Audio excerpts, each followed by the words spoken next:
নমঃ শিবায়। জ্যোতিষশাস্ত্রের এই বিশেষ অনুষ্ঠানে আপনাদের সকলকে স্বাগত। প্রতি ঘরে সরল জ্যোতিষ এই যে সিরিজটি আমি শুরু করেছি,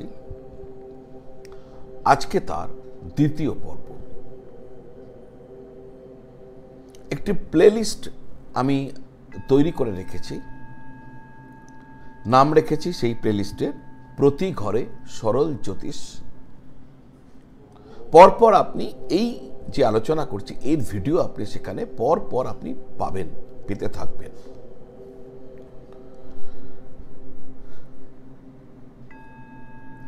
এই প্লেলিস্টে গেলে এই যে আলোচনা করছি এর ভিডিওগুলি আপনি ওখান থেকে পরপর সংগ্রহ করতে পারবেন।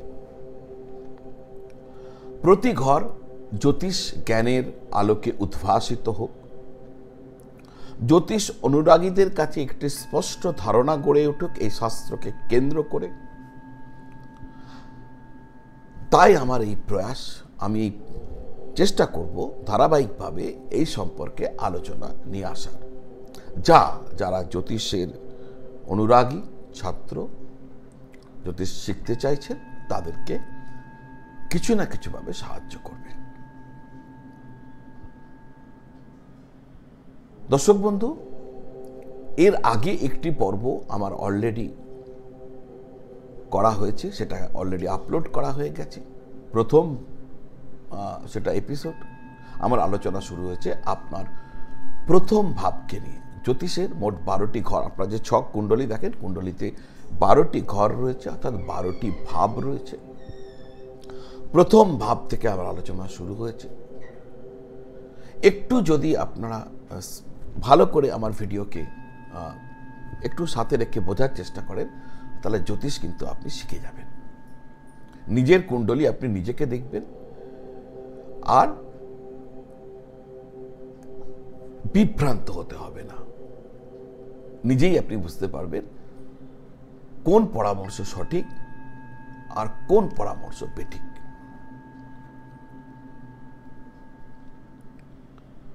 এর আগে অলরেডি একটি পর্ব দেওয়া হয়েছে, ওই পর্বটিকে দেখবেন। যদি না দেখা হয় এখনো পর্যন্ত, তাহলে আপনি এগুলো কন্টিনিউ বুঝতে পারবেন, নাহলে আপনি বুঝতে পারবেন না, আপনার কাছে ভালো লাগবে না। এইটা দেখার আগে যদি ওটা না দেখা হয়ে থাকে তাহলে ওটাকে আগে দেখে নেবেন।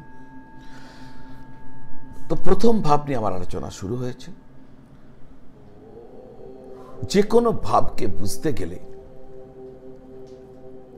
যেটা আপনাদেরকে জানতে হবে, ওই ভাবে যে গ্রহ বসে আছে, যে গ্রহ দৃষ্টি দিচ্ছে,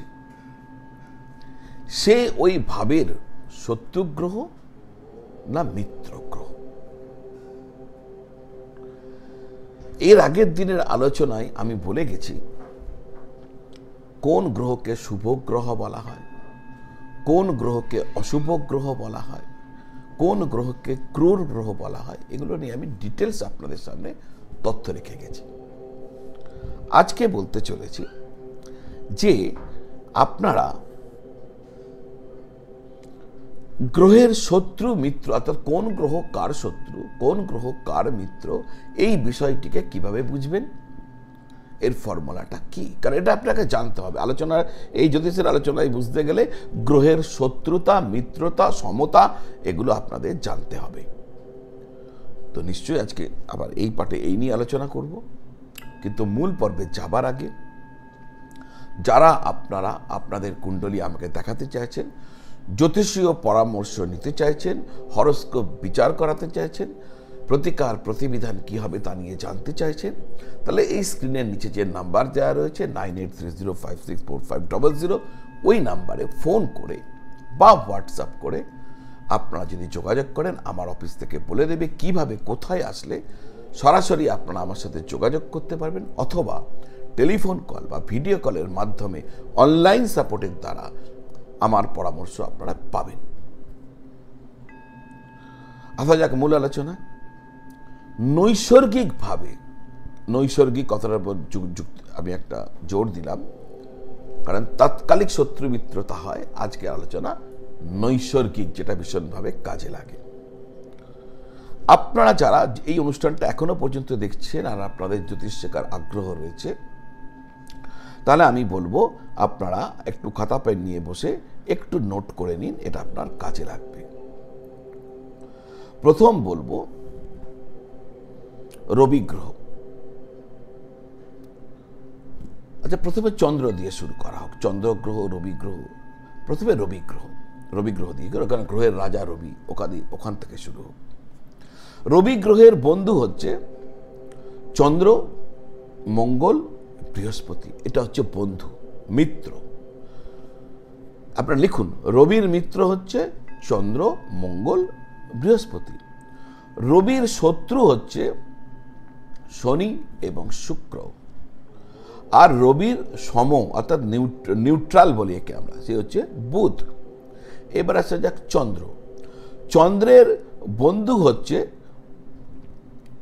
রবি এবং বুধ। এরা চন্দ্রের বন্ধু। রবি এবং বুধ চন্দ্রের বন্ধু। চন্দ্রের কোনো শত্রু নেই। চন্দ্রের নিউট্রাল হচ্ছে, সম হচ্ছে মঙ্গল, বৃহস্পতি, শুক্র এবং শনি। আসা যাক মঙ্গল। মঙ্গলের বন্ধু হচ্ছে রবি, চন্দ্র এবং বৃহস্পতি। শত্রু হচ্ছে বুধ, আর সম অর্থাৎ নিউট্রাল হচ্ছে শনি এবং শুক্র। মঙ্গলের পর বলবো বুধ। বুধের বন্ধু হচ্ছে রবি এবং শুক্র, এরা বন্ধু বুধের। বুধের শত্রু হচ্ছে চন্দ্র, আর বুধের সম হচ্ছে, নিউট্রাল হচ্ছে শনি, মঙ্গল, বৃহস্পতি। এবার আসা যাক বৃহস্পতি। বৃহস্পতির বন্ধু হচ্ছে রবি, চন্দ্র এবং মঙ্গল, এরা বন্ধু। শত্রু হচ্ছে বুধ এবং শুক্র, আর নিউট্রাল হচ্ছে শনি। ভেনাস অর্থাৎ শুক্র। শুক্রের বন্ধু হচ্ছে শনি এবং বুধ, এরা বন্ধু শুক্রের। শুক্রের শত্রু হচ্ছে রবি এবং চন্দ্র। শুক্রের নিউট্রাল হচ্ছে, সম হচ্ছে মঙ্গল এবং বৃহস্পতি। শনি। শনির বন্ধু হচ্ছে বুধ এবং শুক্র, শনির বন্ধু। শনির শত্রু হচ্ছে রবি, চন্দ্র এবং মঙ্গল, আর নিউট্রাল হচ্ছে বৃহস্পতি, এটা হলো শনির। রাহু। রাহুর বন্ধু হচ্ছে বৃহস্পতি, শুক্র এবং শনি। শনির শত্রু, এই রাহুর শত্রু হচ্ছে রবি, চন্দ্র এবং মঙ্গল, আর রাহুর নিউট্রাল হচ্ছে বুধ এবং কেতু। একইভাবে কেতুর বন্ধু হচ্ছে মঙ্গল, শুক্র এবং শনি। কেতুর শত্রু হচ্ছে রবি এবং চন্দ্র। কেতুর নিউট্রাল হচ্ছে বুধ, বৃহস্পতি এবং রাহু। তো এই যে একটা সারণী আপনাকে বললাম, একটা আশা করি এটা আপনারা লিখে রাখবেন, মনে থাকবে না, আস্তে আস্তে সব মনে হয়ে যাবে যত দিন যাবে।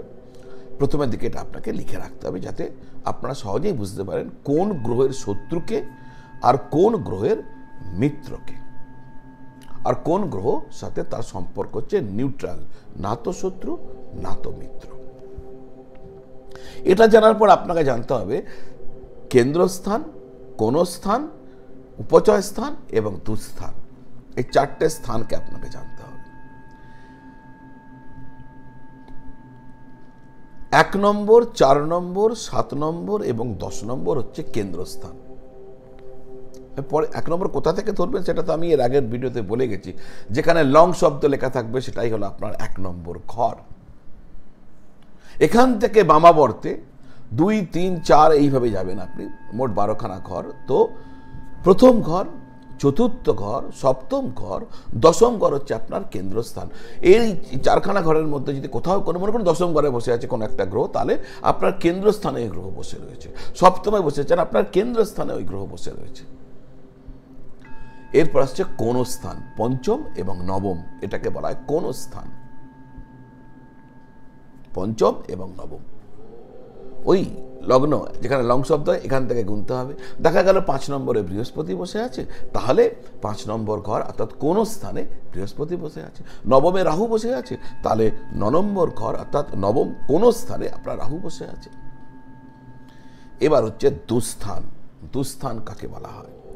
6, 8, 12 এটাকে দুস্থান বলা হয়। আমি 6টাকে একটু সাইডে রাখছি, তবুও সাধারণভাবে এখন বর্তমানে একদম শুরুর আলোচনা তো, তা এদের মধ্যে 6কে একটু সাইডে রাখুন। 8 আর 12 হচ্ছে সব থেকে, তো 8 হচ্ছে নিকৃষ্টতম দুস্থান। জন্মকুণ্ডলিতে 8 নম্বর ঘরে যদি বেশিরভাগ গ্রহ থাকে তাহলে তার জীবন অত্যন্ত সংঘর্ষময় হয়ে ওঠে। যদিও এই ব্যাখ্যা অত্যন্ত সরলীকৃত, কারণ যত এই আলোচনা আগে এগোতে থাকবে তত আপনি অনেক কিছু আনফোল্ড করতে থাকবেন। আমি সাধারণ ধারণা বলছি, আপনার অনেক তথ্য চলে আসবে 8 নম্বর ঘর বা পুরো সবকটা ঘরের সম্বন্ধে। তাহলে 6, 8, 12কে দুস্থান বলা হয়। যদিও 6 নম্বর ঘরের আরও একটা পরিচিতি আছে, সেটি কিন্তু উপচয়ের মধ্যেও পড়ে। সুতরাং 6কে বাদ দিয়ে আপনি আলোচনা করছি, 8 আর 12 হচ্ছে দুস্থান। 3, 6, 10, 11 এটাকে বলা হয় উপচয়। উপচয় ঘরে, এই যে উপচয় ঘরে যে গ্রহ বসে সে কিছু না কিছু শুভফল নিশ্চিতভাবে আপনাকে দেয়। বিশেষ করে 11 নম্বর ঘরে যে গ্রহ বসে সেই গ্রহ আপনাকে শুভফল অবশ্যই প্রদান করে।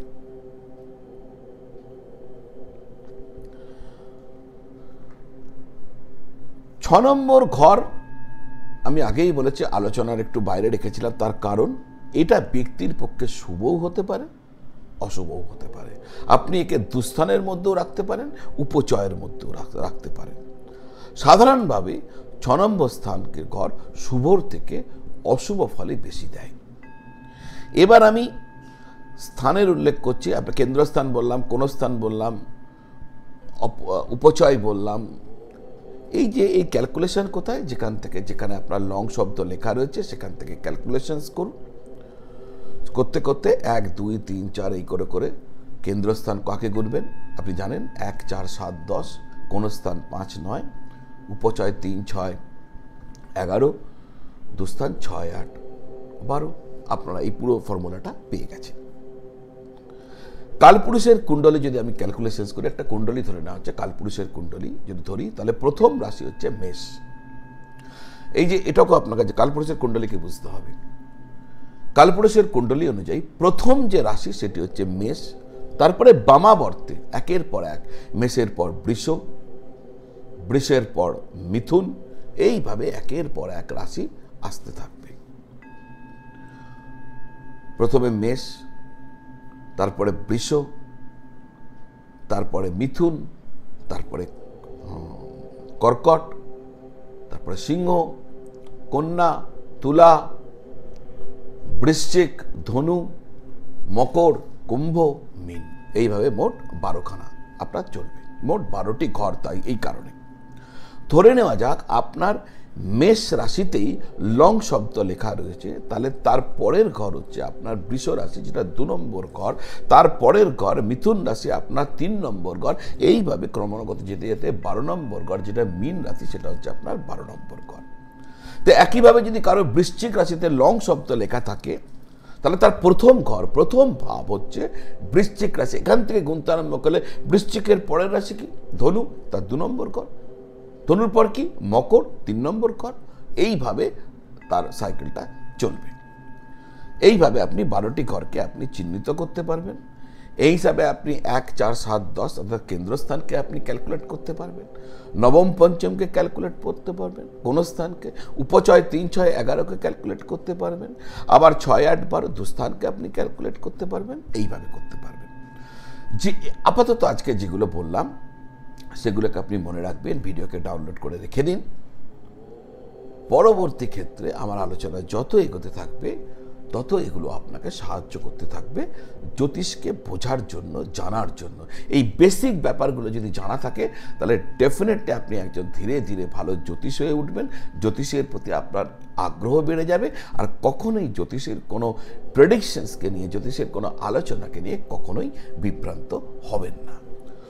আজ এই পর্যন্ত। যদি কন্টেন্ট ভালো লাগে তাহলে যারা এখনো চ্যানেলটি সাবস্ক্রাইব করেননি, আমার বিনম্র নিবেদন চ্যানেলটি সাবস্ক্রাইব করে বেল আইকন প্রেস করে দেবেন। আত্মীয় বন্ধু বান্ধবদের সাথে ভিডিও শেয়ার করবেন। তাদের এই তথ্য কাজে লাগতে পারে। লাইক করবেন, কমেন্ট করবেন। আপনারা সকলে ভালো থাকবেন আর সকলকে খুব ভালো রাখবেন। নমঃ শিবায়।